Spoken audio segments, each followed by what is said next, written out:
Hey everyone, James Lynch here doing a quick reaction video to the Bryce Mitchell-Ilia Topuria fight, which just took place at UFC 282. If you haven't seen the fight, you know the drill. Turn this off. I'm not going to spoil it for you. Just turn the video off.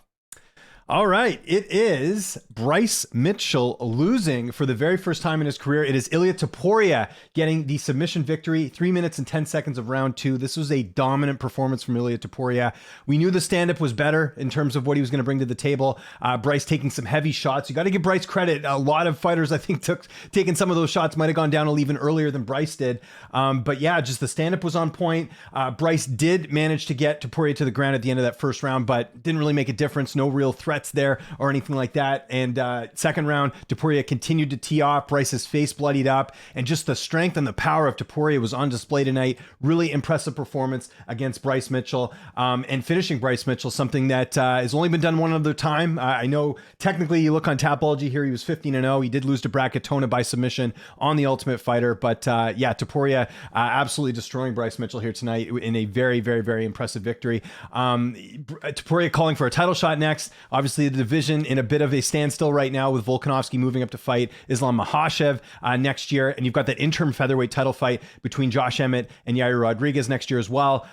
He said if that's not going to happen, which won't likely, he's open to fighting Brian Ortega. I would love to see that fight. Ortega's stand-ups come a long way. Ortega obviously having a great ground game. But to me, Ilia Topuria put on the type of performance tonight that I think puts him in that top five. Or I mean, Bryce Mitchell was ranked, let's look at his ranking here. Bryce Mitchell ranked number 8, so he'll take his spot. But I think he can hang with anyone in that top 5, honestly. This type of performance, we've never seen Bryce Mitchell look like this before in the octagon. For him to go out there and dominate him like this, I thought very impressive. I'm stumbling over my words here because I was so impressed by that performance here.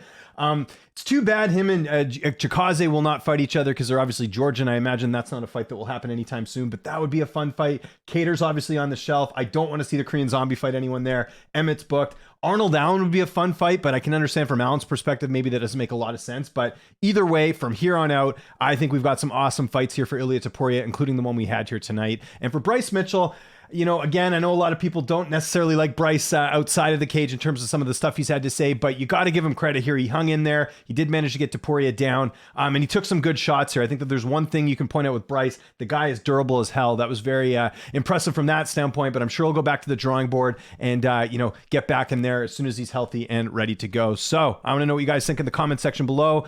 What did you think of Ilia Topuria's performance? Do you agree with him about fighting Brian Ortega next? Do you think that fight makes sense? If that does happen, who do you favor in that matchup? Honestly, I think it's 50-50. Like I said, I think the type of performance that Topuria put on tonight, I think he can hang with anyone in that top 5. This was the win he needed to sort of put him that step ahead. And again, defeating a guy like Bryce, I was very impressed by that. Follow me on Twitter and on Instagram at Lynch on Sports. Make sure you subscribe to this channel. Hit that like button, hit that subscribe button, and hit that notification bell. I'm James Lynch. Thanks so much for watching, and I'll see you next time.